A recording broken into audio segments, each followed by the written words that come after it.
Good afternoon.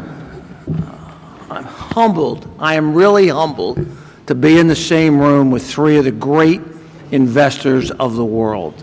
In no particular order, Prem Watsa, who makes money for his shareholders every day by being in management. Will Danoff has been a partner of mine for a long, long time. And somebody asked how Will makes decisions. I don't know what he said when he told you a little earlier, but my experience is he makes them more with his gut than he does in anything else. And Mr. Sharp, Ivey, Four Seasons, one of the great world brands. We would love to be called the Four Seasons of banking, and our goal is to deliver a unique service and convenience experience. My congratulations to all of you, and Will, thank you for your support. I'll tell you a little bit more about Will in a minute.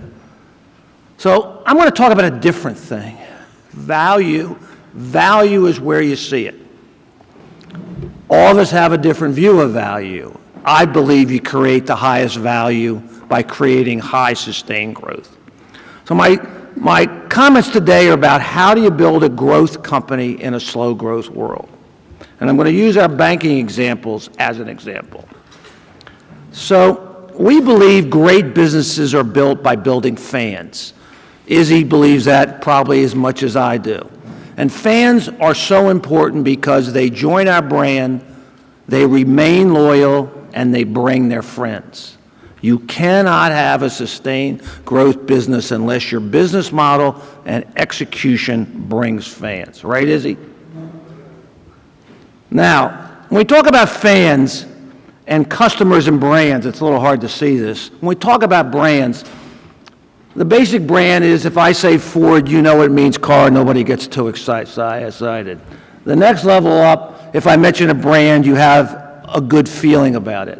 But if you get to that top red box, legendary brands, the customer becomes emotionally attached to your brand. And certainly Four Seasons is a great example of that. And of course, Apple is a great example. We call those people fans. And we run our banks in America and now in Britain, not about making an extra dollar the next quarter, but how we build more fans. Now, I think I've learned over all these years of doing it, how do you build a brand from scratch? You built a brand from scratch, I built a brand from scratch. I believe that you need to create a differentiated value-added model that's simple and clear. No one needs a Me Too hotel, bank, or lawyer. We have to give them something different, and it has to be very clear. If you get that model, and I believe the model is the most important thing, you build a culture to match your model. When you talk about culture, it has no meaning without the model. I'm going to talk a little bit more about that. And then you have to fanatically execute your model. So my last years in America Commerce, we were getting 21 million in-store customers a month. And I'm going to talk about how we made 21 million people fans. So as Prem was kind enough to say, they gave me a bank license. I was 26 at the time. At the time, there were 23,000 separately chartered banks in America. We were 23,001. We had $1.5 million of capital, one location, no brand, and no clue. And we learned to change the mundane business of retail banking into a high-growth retail business by focusing on gathering what we call core deposits, not price-driven, built around service and convenience. And when Commerce sold in 2007, we had 440 stores in 9 states, and we sold out to Toronto Dominion for $8.5 billion at a 28 multiple. Now, most of you know banks sell at a 12 multiple.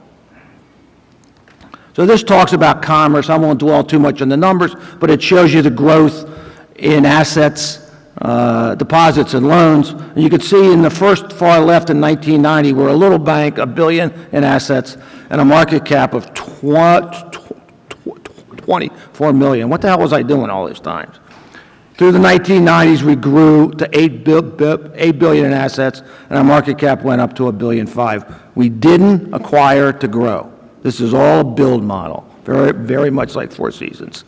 As Prem was kind enough to say, I decided to go into Manhattan from scratch in 2001. I got beat up by the press, by the analysts. How could this little suburban bank compete against Chase? Well, you can see what happened there. Our assets grew sixfold, and our market cap, whatever, went up that number 6 times. We massively changed our brand and produced massive results. And as I said, we don't acquire, and all those little red dots we built from scratch in 9 states, and I think like Izzy, I approve every site, every one of these. Now, the banks believe that the value of a bank is on the left side of the balance sheet, that lending is the value. We believe that low-cost core deposits are the real value. It's very much like the insurance float, premium float, is what creates the value for Prem and Buffett. So our unusual focus on low-cost deposits, we had the highest growth rate in deposits in America, yet the lowest cost. Bankers believe either you can't grow deposits or you have to be the highest rate payer. We have always been the lowest rate payer, and we had a really distinct advantage. No one buys an iPhone 7 because it's cheap. They're buying the Apple world. They're buying the Apple experience. You never get a room from Izzy at Four Seasons because it's cheap. You're getting the Four Seasons experience. And we like to think that's what we've been able to do in the banking world on both sides of the Atlantic. So many of you have seen this. Forbes puts out this 2020 club, CEOs of public companies for 20 plus years with a 20 plus compounded return. Somehow this guy Warren Buffett got one notch above me. Who is this guy? The real point of this is we have been able to turn the dull, no-growth, unexciting business of retail banking into a high-growth, fun retail business. So we sold to Toronto Dominion in 2007. I had nothing to do for a week, and a friend of mine at the time said, you've got to bring this service and convenience model to London where the banks are really bad. Really bad in the sense that they've had a cartel going there for 50 years. And they've operated exactly like a cartel should. They underserve, overcharge, and they've massively underinvested in the business. It's a great lesson when markets don't allow new competition. So we opened in 2010 with our first store, and it's the first new high street retail bank in Britain since 1840. The steam engine hadn't been invented yet, guys.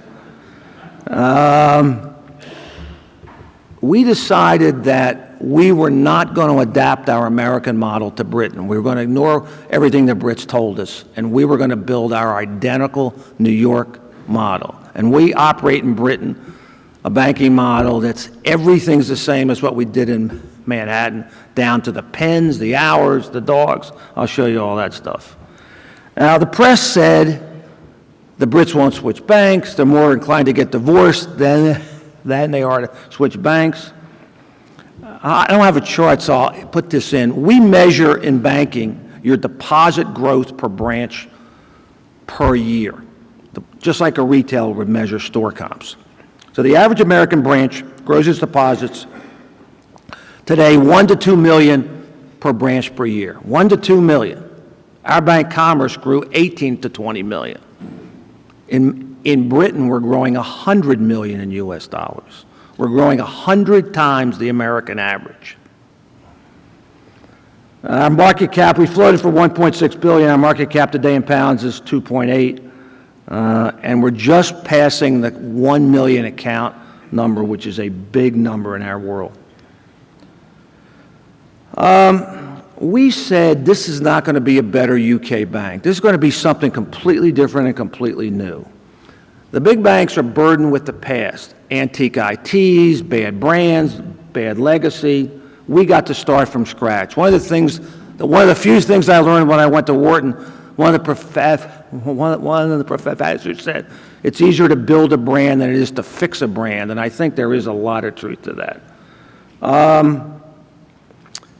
They talk about us in America and Britain about the retail side, the consumer side. We're actually more commercial than we are consumer. And back to my slide, this is about a very differentiated, value-added service and convenience model with a culture to match the model. We have 3,000 Brits working for us now, and then we have to fanatically execute the model. Izzy will tell you the same thing. Not only do you have to make your clients happy and fans, but the key point is when something goes wrong, how do we respond? The way we respond often makes that person our most rabid fan, right, Izzy? You make them happy, you got them for life. And I often tell this story about banks. You've all had the disputes with your bank, and it's always about $112. Let's argue for weeks about an insignificant amount of money. We just give them the money. We know their relationship is worth way more than $112. So our model is we're a growth retailer that happens to bank. It's deposit-driven first. That's the fuel. Customers care more about the experience than they do about pricing. I never advertise rate, and our cost of money is significantly below the market. Fans are what we're about. And you pay us to create predictable high growth. That's what you're buying from us when you buy our securities, predictable high growth. And power retailer, you all know what this means. The Brits don't know what it means. So I have to explain to them it's a company that's redefined how a product or service is delivered. And that's certainly the way we see ourselves. Now, how do you create a culture to match your model? We see so many businesses where the model's going right and the culture's going left. Culture means nothing unless it reinforces the model. The Four Seasons Hotel is a perfect example. They clearly are trained to what they're to deliver, and they manage them to deliver it. Your culture must be very clear, pervasive, everywhere. And we have a phrase in Britain, they have to buy into our culture or opt out, as in opt out the door. So we overtrain, we over-reinforce, and everyone in the company owns shares in one form or another. Then we have to fanatically execute the model. We got to design this system to make it right almost every time. And when we do something wrong, we have to make it better. How do you do it? I'm sure you've had the same issues. The leaders of the company have to believe in your model. If you're building a growth model, you have to believe in your model. You have to overinvest in facilities and people. You're never going to cost save your way to a growth model. One of the funny little things we have about getting this right, and this phrase doesn't apply to lending, guys, so forget that plan. We had this in America, but it's more important in Britain. The Brits love to say no. The first words out of their mouth are often no. So we have a simple policy. When they get a request, it takes one person to say yes, but they're not allowed to say no. They got to go find somebody to get the problem solved. I wouldn't be surprised if you have the exact thing at Four Seasons. Just go get it solved. And we're on an endless quest to kill every stupid bank rule that we can find. And my suggestion to all of you that either own firms or you invest in firms, every company we know has an endless amount of stupid rules to kill. And just when we think we have them all killed, we hire a bunch of people from Lloyd's and they bring a bunch of stupid rules with them. So it's a never-ending quest. So I'll show you some of the fun, stupid rules we've killed in America and Britain. So if we're a retailer, why shouldn't our stores be open like every other retailer? So in Britain, we're open every day of the week, 8 to 8. We're closed 3 days a year.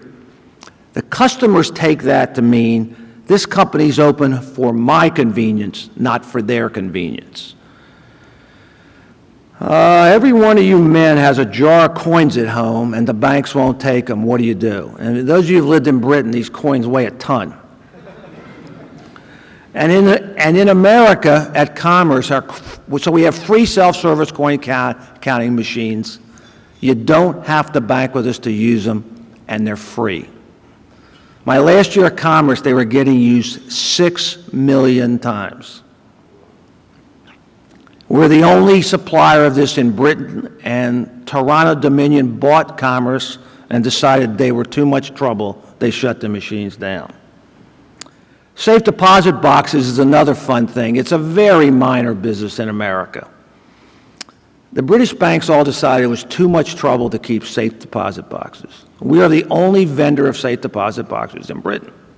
Now remember, our store locations are in the highest price locations, in the highest price in the world. My safe deposit box rental covers 80% of my store rent and is going to cover 100%. In other words, I have brand new facilities in the highest price locations, essentially rent-free, because the competition decided it was too much trouble to keep safe deposit boxes. On the bottom left are our pens. Those who've been in a bank, I know it's been a long time for some of you. If you go over to the counter, we've got this pen anchored to the counter. We got to save this pen.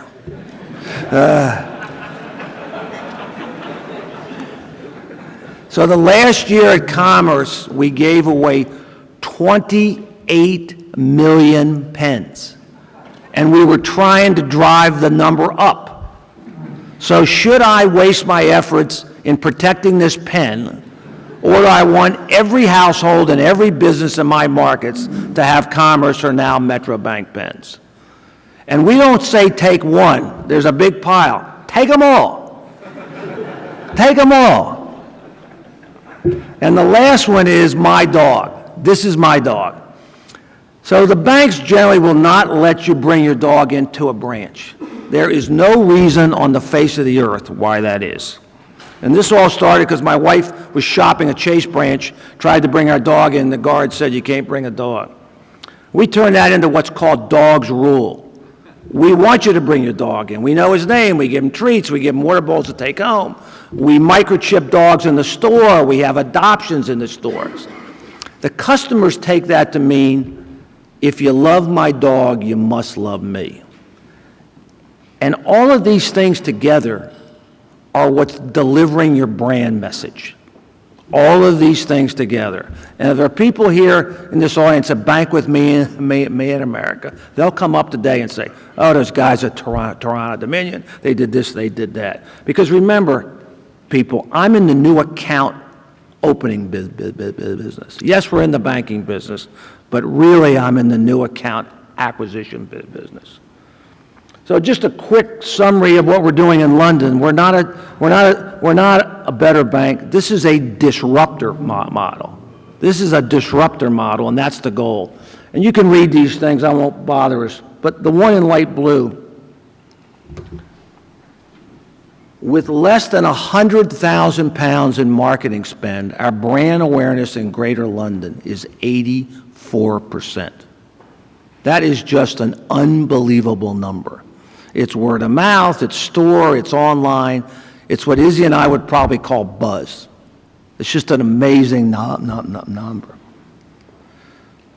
Now, every company should have a code, a charter, a promise, because it's what we're delivering. It's what we're promising to the customer. So ours are very simple: surprise and delight you every time. We deliver the best service and convenience in every channel you pick. The elimination of every stupid bank rule. We pay our staff to give us stupid rules to kill, and we pay our clients to give us stupid rules to kill. And then we guarantee satisfaction every time. It doesn't matter whether we're wrong or you're wrong, we're going to make you happy. You know, the branch bank is different than it was before. The transaction counts have gone down, but the main purpose of your branch is to build your brand and to open accounts. Once you switch your accounts to us, we deliver the best of every channel, every way. And those of you who know Greater London, all those little red dots are the Metro banks in Greater London. There's 18 million people in Greater London. If we're not in your town in London, we're coming soon. And I thought you'd like this. This is the way we look. This is in a suburban town called Reading. Believe me, guys, there's no British banks that look like this. Now, what are the Brits saying about us? This is a story done in the Times. Customer satisfaction. Well, if you look down the bottom, Royal Bank of Scotland's customer satisfaction was 6%.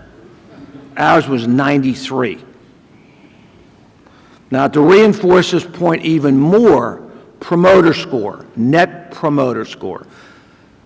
Do you use it at the Four Seasons? Is it this net promoter score? It's the most simplest way to understand the value of your brand. What percentage of your customers will recommend you to a friend? Let's start at the bottom on the far left. The Royal Bank of Scotland is proud to say their net promoter score went from -12 to -6. I never saw a negative net promoter score until I went to Britain. If you have a negative net promoter score, you should shut down tomorrow.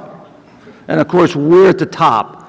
But you can see how the British banks are very, very low. We win all kind of awards. Who cares about that? This is our growth rates over the last 5 or 6 years in deposits, loans and deposits. Look at the growth. The average annual growth rate on the far right is roughly 100% a year. This is a bank, guys. This is a bank growing an average growth of 100% a year. The average in America is 1 to 2%. I talked about safe deposit boxes. I put this slide in because I know some of you guys love to work with the models. So this shows you the profitability at the store level. The left grid is deposits per branch, and the bottom line is the profitability at the store. The correlation of those two numbers is 0.9962. The point is, this model is so refined and so predictable. You tell me my growth in deposits, I can tell you how much the store is going to make. And on that line, you probably can't see it. The dots are different colors. That's the year they open. So they start in the bottom left and they climb to the upper right. Exactly our American experience. For those of you that missed this deal, and Will didn't, and Will invested in Metro when I came into his office with just a dream. Did you actually read the stuff I left, Will? 54% annual return since the beginning. We raised £1 billion in private money, 90% American. 90% American. The Brit investors will not invest for growth. We listed in last March, and the stock's up 72%. Now, guys, this is not what banks are supposed to do. And my message to you is, if we can turn the mundane business of retail banking into a high-growth, high-return, fun business, there should be no business we can't do it in if we have the right team. These are our targets for 2020, but even in 2020, that's only 1% of the UK market. This is an interesting chart. Well, you look at this. These are the reports from the analyst and the target price. Our price today is 3,400. All the buys are from Americans, whether they're living in Britain or America. They're all American analysts, and the sells are all UK analysts. The UK people just will never get it, in my opinion. And a last summary, just a couple comments. Emotional brands create massive value. Four Seasons is a great example. We'll all drive miles and put up with stuff to get into the Four Seasons, other than going in a Ritz right across the street. Every great brand builds fans.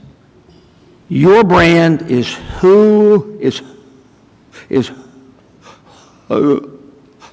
you are, what our customers expect. In other words, it's everything. Every single thing we do makes our brand weaker or stronger. I talked about the story about pens. I'm sure Izzy sits there and talks about if the quality of the sheets aren't right. right? I mean, all this little detail stuff, every single thing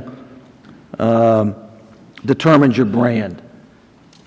The customers expect great brands to improve. If the iPhone 8's not better than the iPhone 7, Apple's destroyed the brands. In the hotel business, they got to make it better all the time, and I do too. Great brands create great value in any market. Thank you.